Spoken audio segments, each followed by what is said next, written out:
don't know why I'm bothering. It's the most boring story in the world, but here we are. Google Post. God, now I'm sneezing. What's going on? Bills. It's like a nice canteen. Blenheim Palace. What are the chances? Like, treat to go with us. So shit. What a crap story. But one of the perpetrators was called Fred Doe, and I laughed so hard that I almost peed my pants because I was bursting for a pee on the drive home. Fred Doe. Definitely going to smash one of them before I go to the gym. Hi, I'm Jem. And I'm Victoria. And this is episode 8 of The Criminal Bimbalol. Crime. I added Bimbalol in because those of you who follow us on Instagram, TikTok, Facebook will know that Spotify generates a transcript for you and I find them really, really amusing. So I throw little things into the episodes now just so I can see This is what she does in her spare time, people. It's very sad. Why are you being so mean?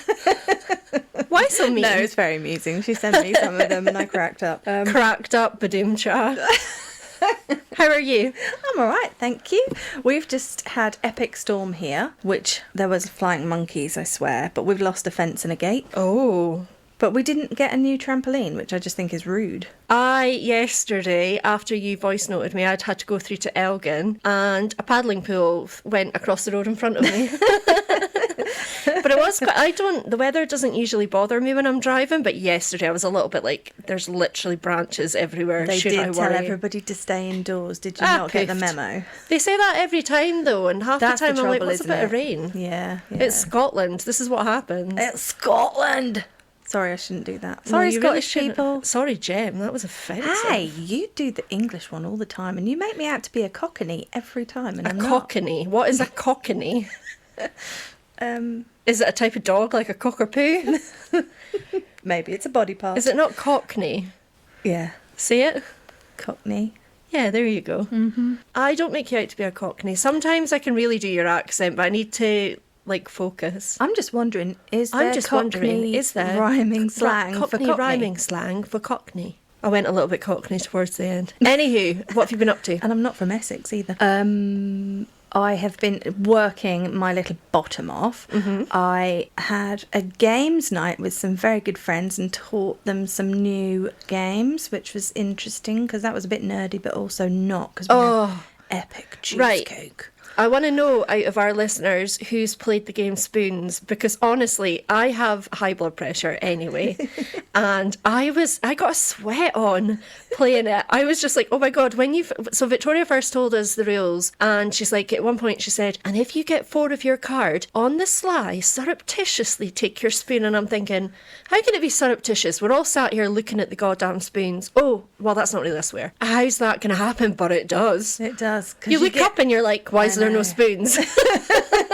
But we did very well. We got down to the final 2. Yeah, but you cheated. I whooped your ass. No, you cheated. She looked at her the card, decided, yep, discard it, and then went, oh, actually, I've changed my mind and took the card back. And we had to play it twice because some numbnuts that we were playing with went, what are these cards over here? And I thought somebody had left some cards out, but it was the jokers. We had to start again. Oh, yeah. Some numbnuts. Damn children. It wasn't the child. Still a numbnut. Oh, yeah, true. And I had your dad next to me who just kept throwing 10 cards at me at a time. Yeah, he wasn't very good at passing the cards on, was he? What? Oh, he listened to the last episode. And Fossil. Apparently he's got a bone to pick with you. Yeah. A bone to pick with you. The fossil has a bone to pick. Yeah. Bring it on, Bennett. Bring it on. I ain't scared. She can run faster than you too.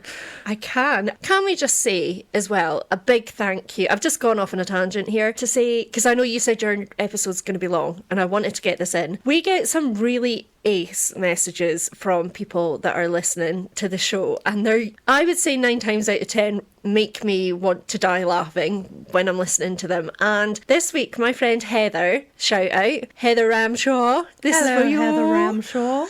She sent me a message and pointed out something that I hadn't noticed from your episode feeling flushed. So Heather and I go way back, and her partner, I don't know if I'm allowed to mention him, but I'm gonna. Hi, Struan. I've never actually met him. I think he's real. She sometimes puts up pictures and shows, and it tends to be the same guy or of a similar genre. Are you sure he's not the guy that comes in the photo frame? You know, like what Phoebe did. People come in photo frames?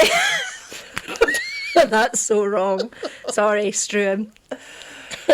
We're keeping that in. So she was catching up on our episodes, and she got very excited because one of the villains in your Feeling Flushed episode was called Frederick Doe, and neither Victoria or I noticed that makes him Fredo. And we love a Freddo, a caramel Freddo. Ooh. Oh, when they're all melty. Well, Struan, he gets his... Oh, I don't know if I should say that he gets his lunch for free, but he gets his lunch for free. And he likes to have a little Freddo as his little snack.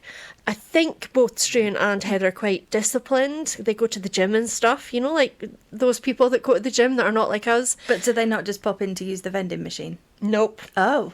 Yeah, no, they actually the use actual machines and stuff. Yeah. Bunnies. So that was more sumo than gym, but okay. I've not got a nappy on, don't you be telling people that. So Heather was telling me that they have like this in-couple joke that's like the Freddo's like Mr. Fred, first name, surname Doe. So she found it really, really amusing to hear Freddo mentioned on our pod. And I won't say what she told me happened to her because I think I'll get into trouble for that. And also, you think that this little segue has taken some time. Her message... It was long. It was long. She went around the houses to get to that. No, literally went around her house, collecting her mail. She did. It was hilarious. But thank you for listening, and thank you for the positive feedback as well. Yeah, she gave us lovely feedback. Thank you for making me want to eat chocolate when I've just started being good again. Oh, Heather, look what you've done. How dare you? Silly old Heather, look what you've done. You may have noticed our intro was a little bit different, and that's because when we originally recorded, I didn't have Heather's permission to share her voicemail. However, I did afterwards, so I thought I'd have a little play with it. I hope you enjoyed. Bye! And us Freddos. Sponsored by Freddo. No, but that would be Ace. Are they Cadbury? Yeah. Oh. Are they? I think they are, because it's a purple wrapper, and does that not usually denote Cadbury? It must be Cadbury. I also like the caramel, the Cadbury's caramel. That's what it's called, isn't it? The one that the bunny used to advertise. Oh, Slutty Bunny. Slutty Bunny, yeah. I find it weird, this is another tangent, but when people will say that they're attracted, like you'll say, who did you fancy as a kid? You know, who was your celebrity? And a lot of people have come out with like Jessica Rabbit.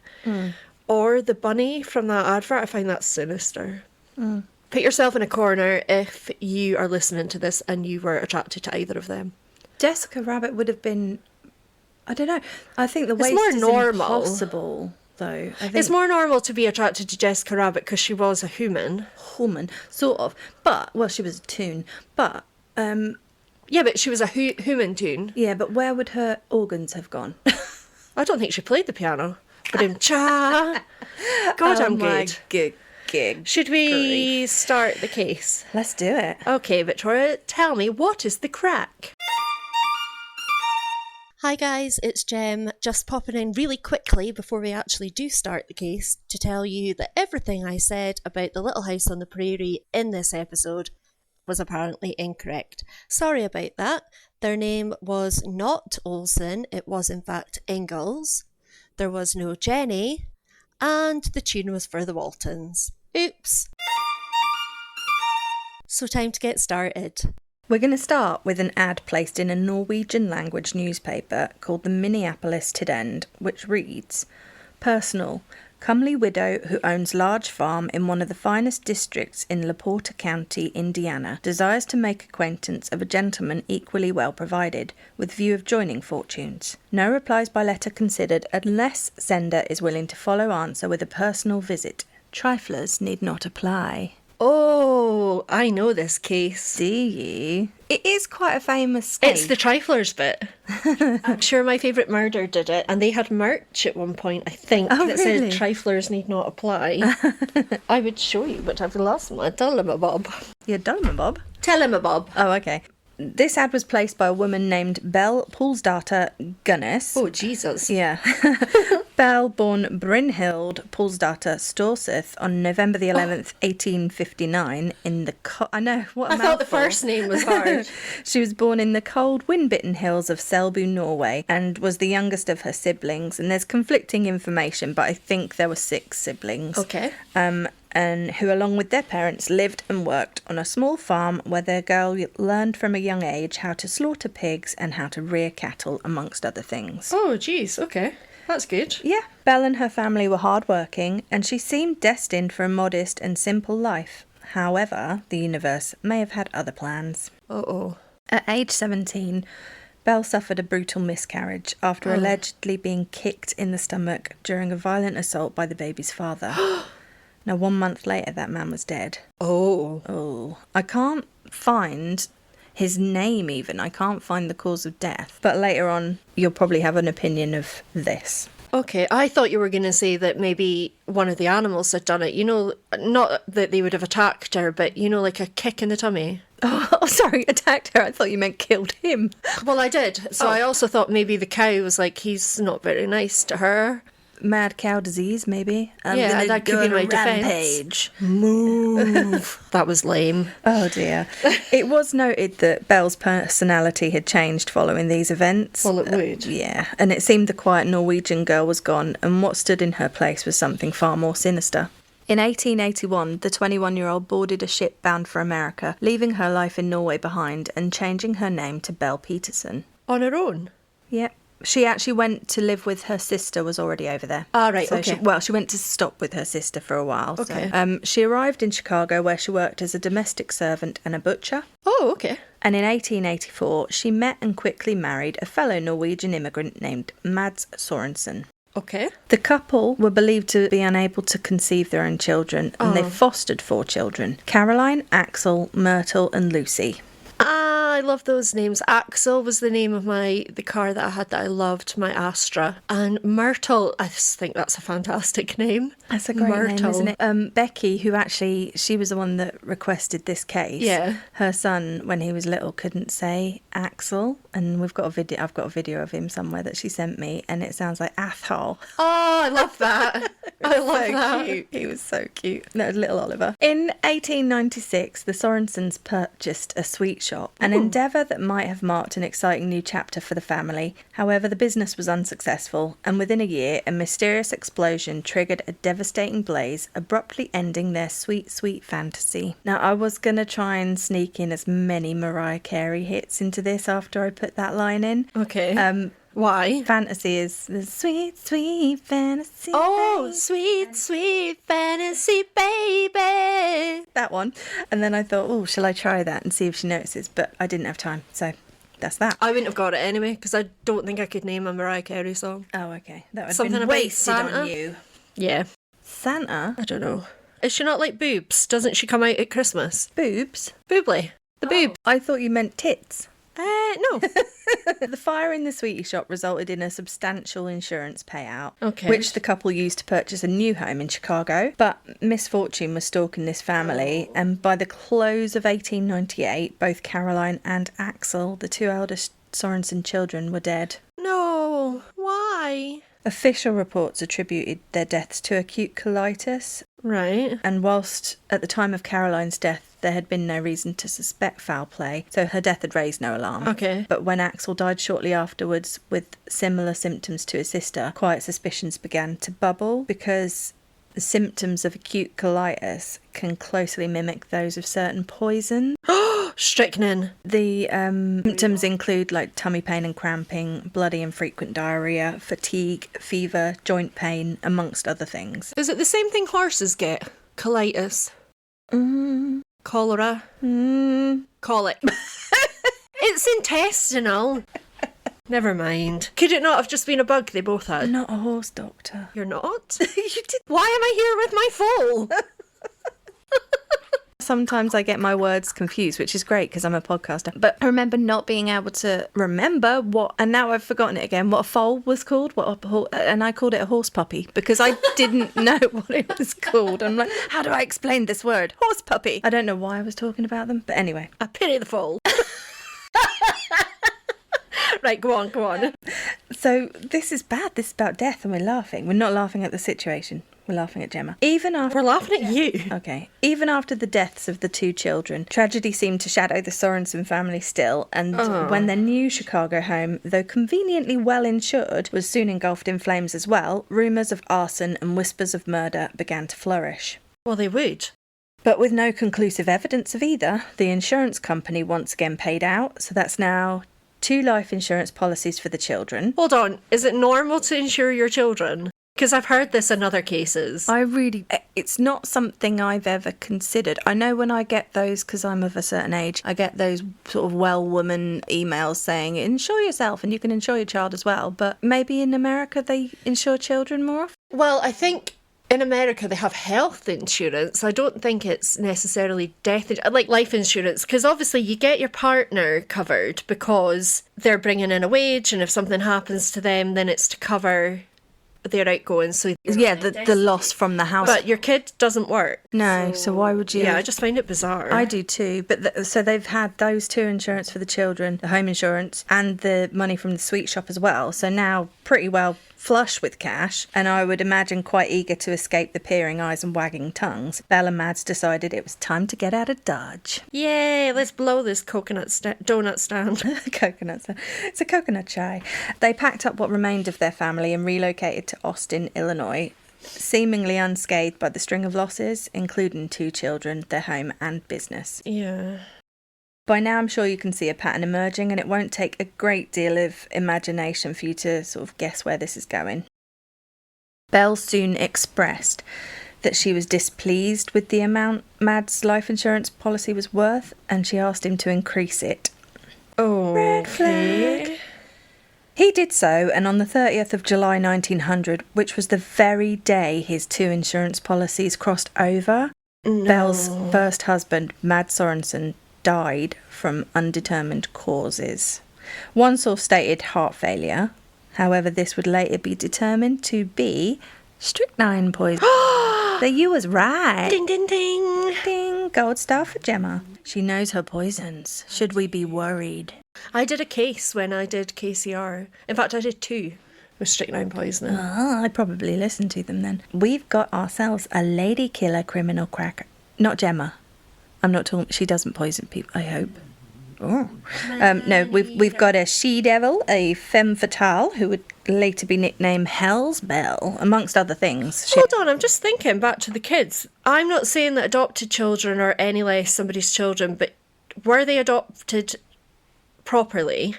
I don't know. I don't know if it was an official thing, because they were as well. They did take the last name of. They took the Sorensen name, so. Oh, if you're wondering as well, she was successful in claiming both the life insurance policies that overlapped on the day that he died. So she got both. Yeah. So it was obviously... I'm saying it was obviously very intentional, but it can't be a coincidence, can it? I wouldn't have thought so. I don't really believe in them. In either 1901 or 1902, so after collecting, Mads increased life insurance policy to the tune of $8,000, which was approximately $200,000 in modern day money. Belle headed off to a farm she'd purchased in La Porta, Indiana, with Myrtle, Lucy, and a 3rd child. Another one? Yep. So this little girl was called Jenny Olsen, and she had been abandoned by her own mother. Oh.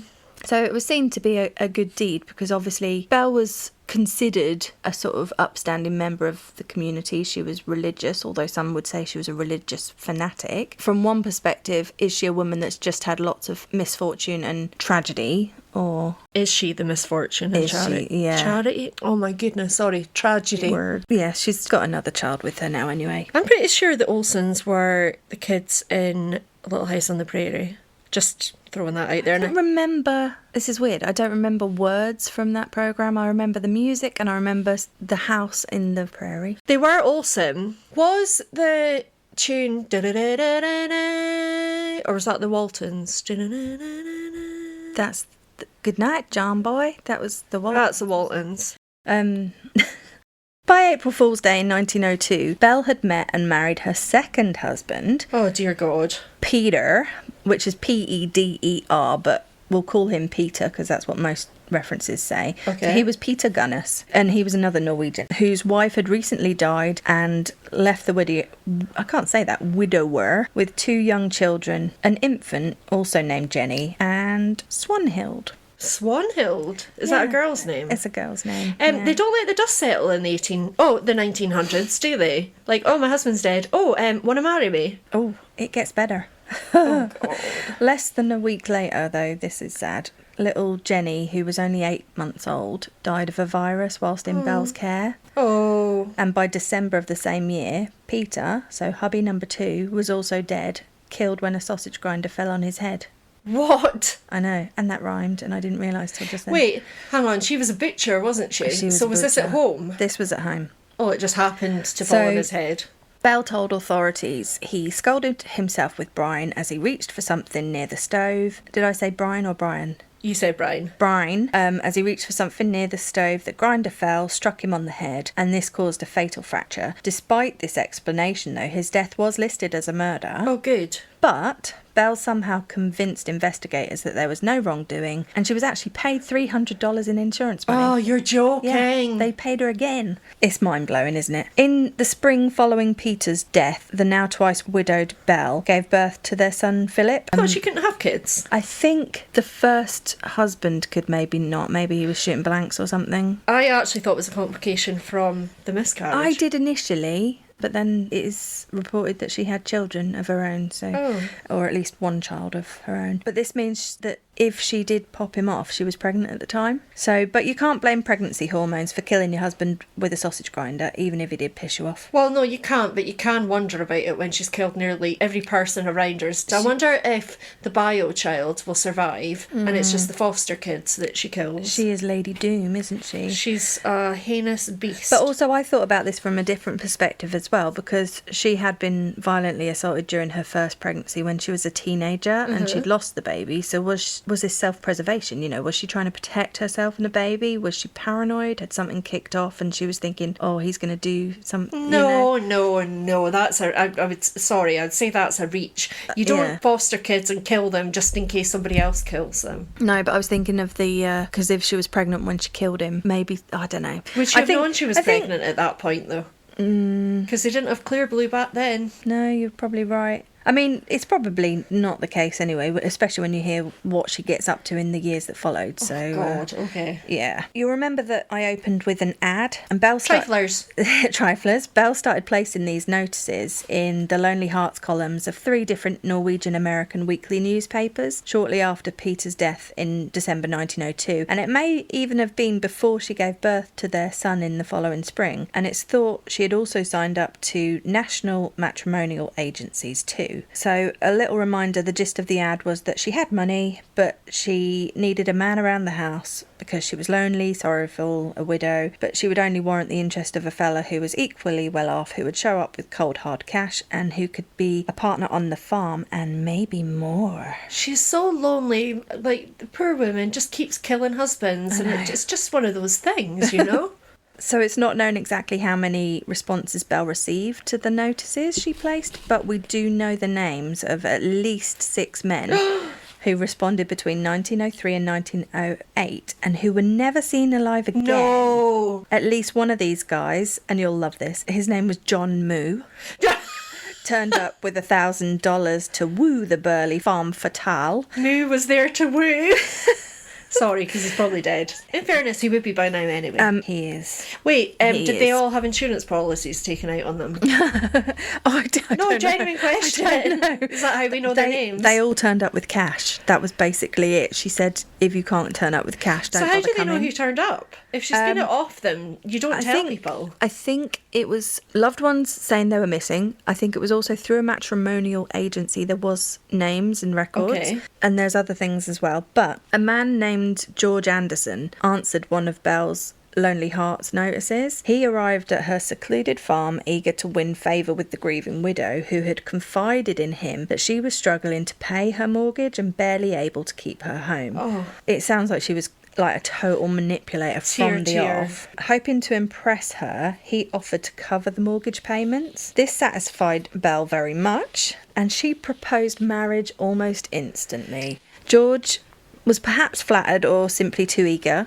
He accepted the proposal. However, the following night, as he lay sleeping, something stirred and woke him, and he woke with such a fright to see Belle looming over the bed, her eyes fixed on him. George screamed, and with that, Belle ran from the room.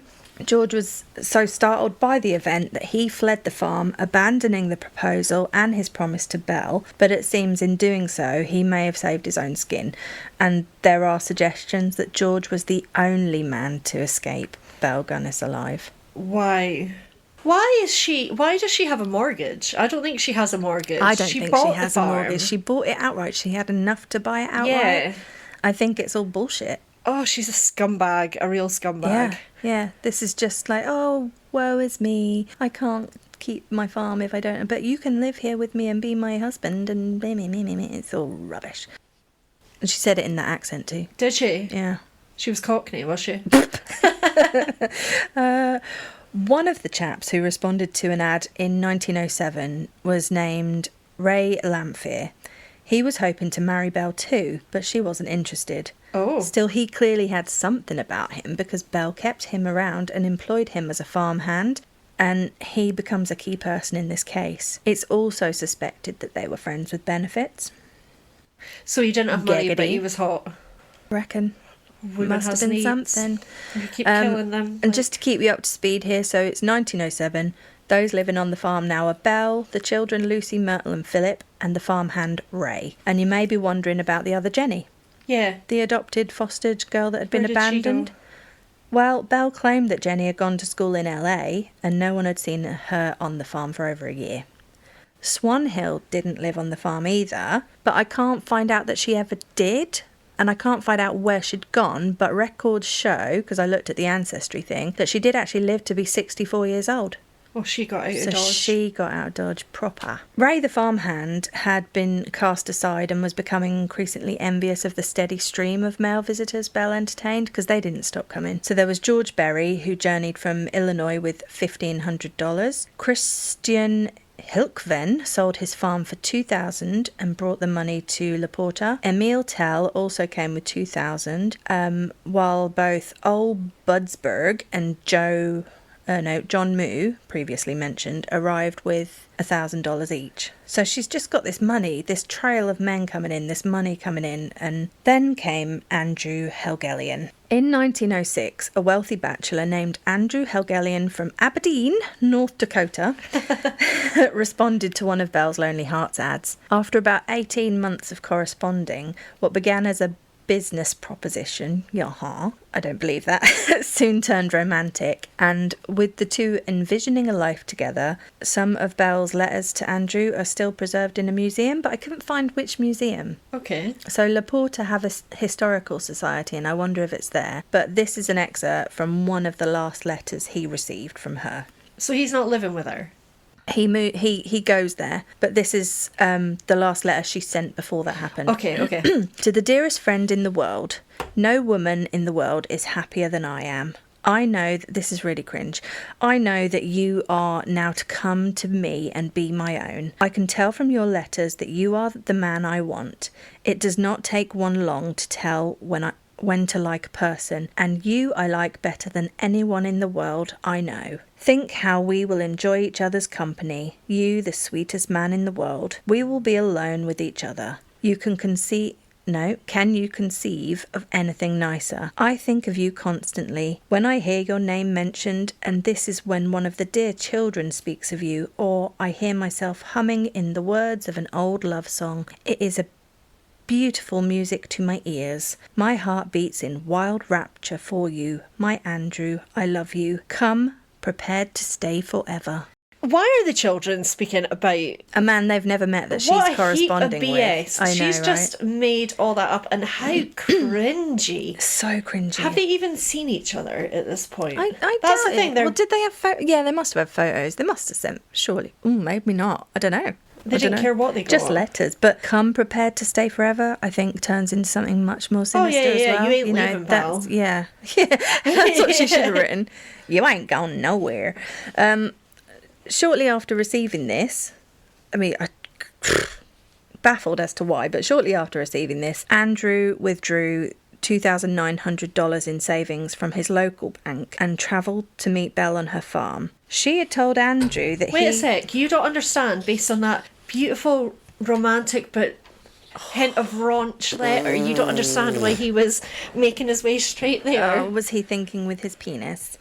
You think that letter would speak to a penis? I don't know, but It's maybe like, in those you know those days. car books that you get where it tells you how your car works? That would probably get more of a rise out of a guy than that letter. The Haynes manual. Yeah. Not sponsored by, but we'd love to be. Do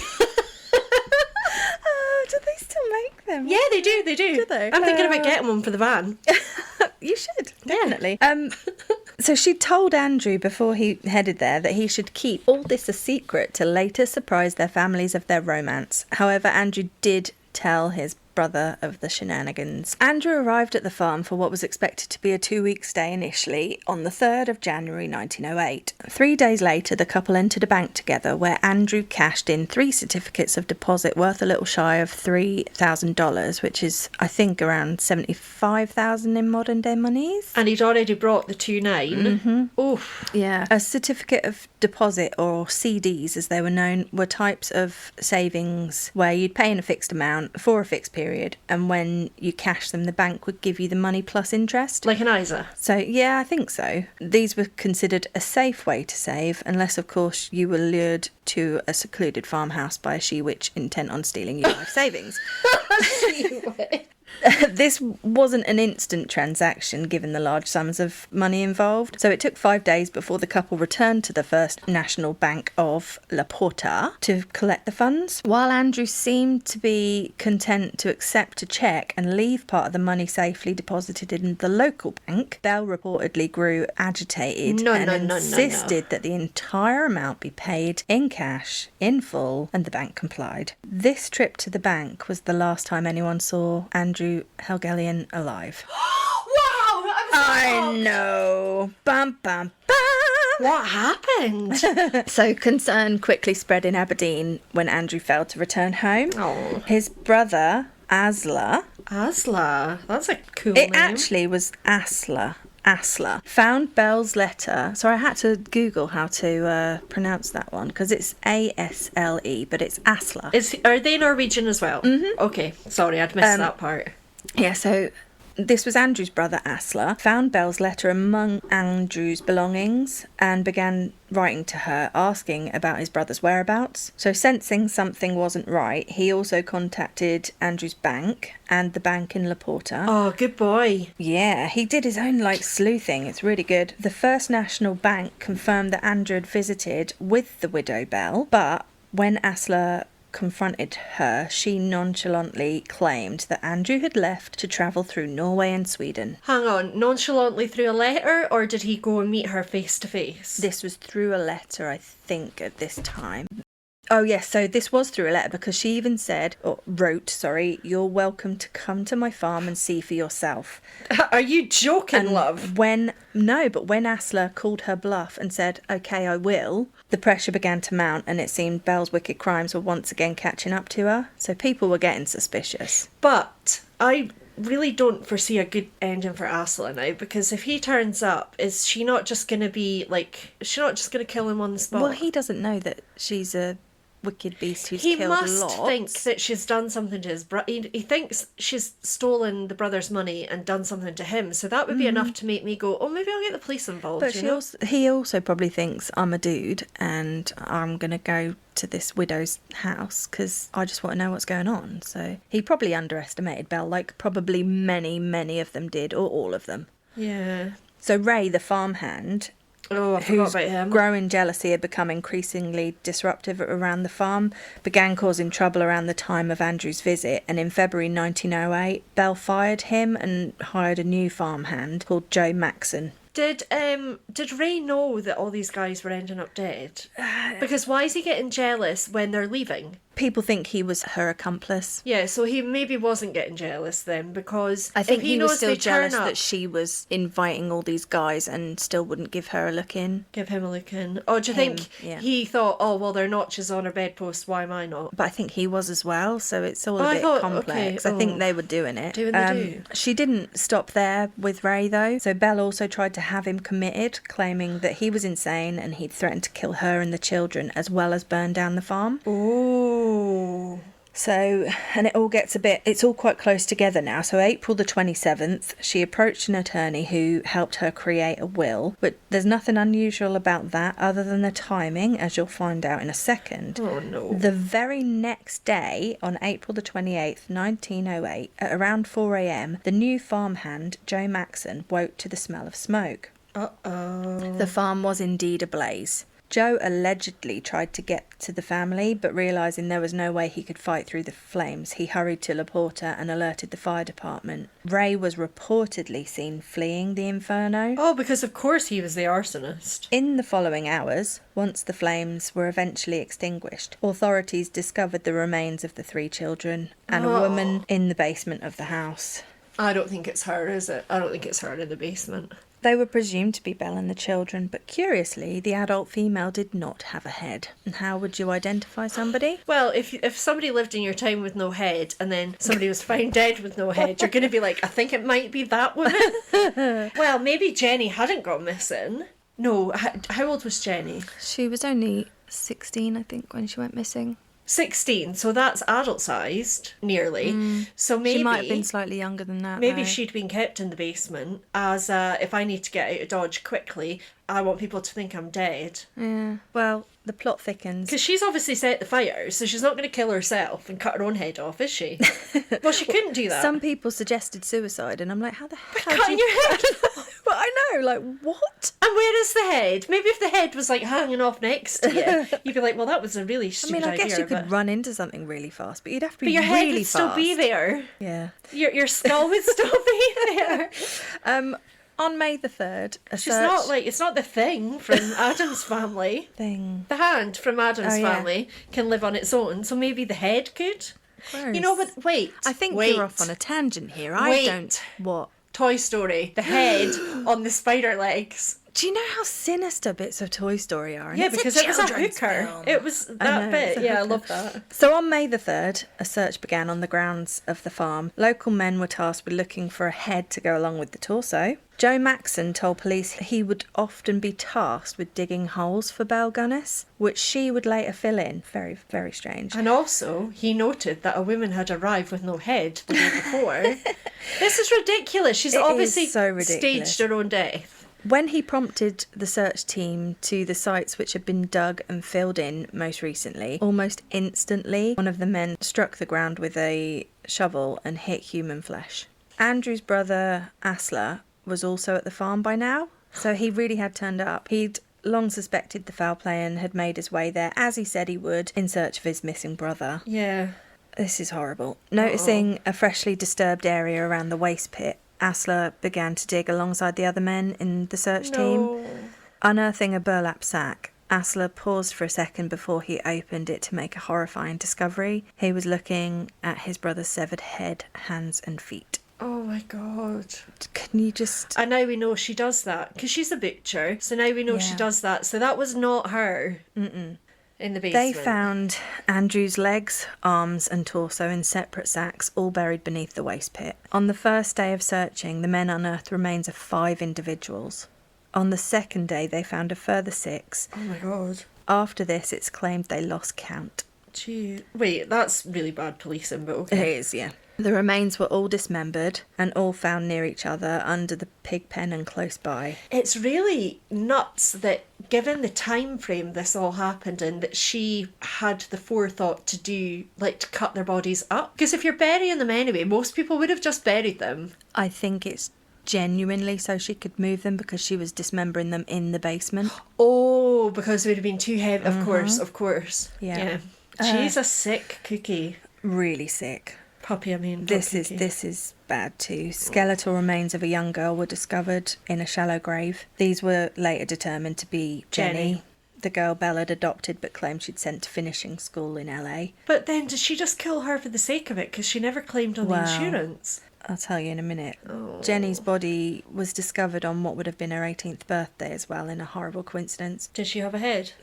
Her body was decapitated and badly mutilated. Wow. And was identified, and I hate this, was identified on May the 6th by her father, Anton Olsen. The horrors in this case are endless, and the unnecessary trauma inflicted on survivors is unreal. Yeah, her father, and I'm like, why wasn't she with her father? Like, why was she with Belle? Did her mum give her away, or did Belle just take this kid? Well, later on, I haven't included this, I've put it in my extra bits, but the police did order for grounds at her Austin house to be checked because they believed that there had been another murder, and I wonder if that was Jenny Olsen's mother. You're not allowed to pick cases anymore. I'm sorry.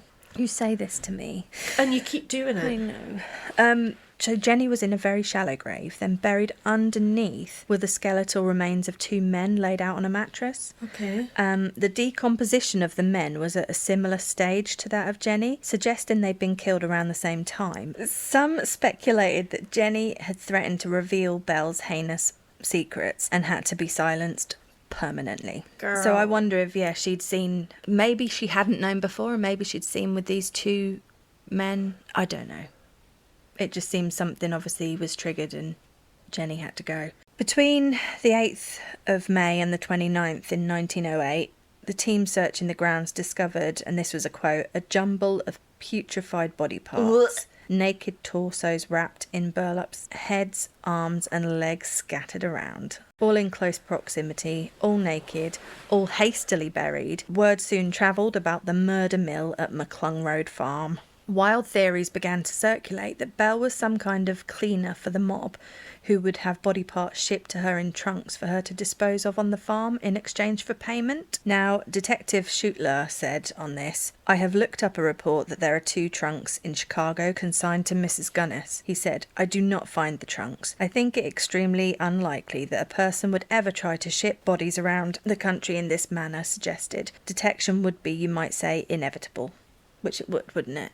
You'd think. Well, it only seems to be because she got sloppy towards the end there, and I can't remember what Angie's brother's name, I can't remember how you pronounced it. Asla. Because he was looking. If he hadn't gone looking, maybe this never would have came out. True. Yeah, they might have stopped at the fire and gone, that's that. She might not have done the fire. The fire might be a result of Asla getting too close to what was going on. I think the mob theory is just ridiculous. It's a bit far-fetched. I don't think it's far-fetched. I think it's just has no place here. It's clearly her. Yeah, I think it's maybe that they thought, oh, a woman couldn't have done this. No. Accounts vary, but estimates say that anywhere between 13 and 43 bodies rumoured to have been recovered from the farm. Although they lost count at 13. I know. How'd you lose count at 13? I know, it's not that many, is it? But some reports even claimed that 22 right arms were discovered among the remains, but their origins were never identified. Ugh. So back to Ray. Okay. Who had been seen fleeing the inferno. Ray Lamphere was arrested for arson, accused of deliberately setting the fire that killed Belle Gunness and her 3 children. Oh, you guys are idiots. However, once behind bars, Ray began to reveal some startling information. Am I going to be startled? Or I don't know if you will. Yeah. Ray claimed the headless body which had been recovered from the basement was not that of Belle Gunness, but was in fact a woman who had been invited to the farm under the guise of accepting a job as a housekeeper for the family just days before. Yep. He claimed Belle was a calculated murderess who lured unsuspecting suitors to their death. They would arrive offering their life savings in return for marriage and the prospect of a happy life with a woman looking for companionship. Neighbours recalled seeing numerous men arrive at the farm, but when they asked Belle about the men, she would say they were unsuitable and had to leave. Ray claimed they never left. He said she would invite them for supper, then lace their coffee with poison, and once the effects had taken hold, she would strike them, splitting their skulls. He said she would then drag them to the basement where she would butcher the bodies, making it easier for her to lumber them outside, where she would feed some parts to the hogs and bury other parts in gunny sacks. Oh my yeah, okay. It's horrid, isn't it? Yeah.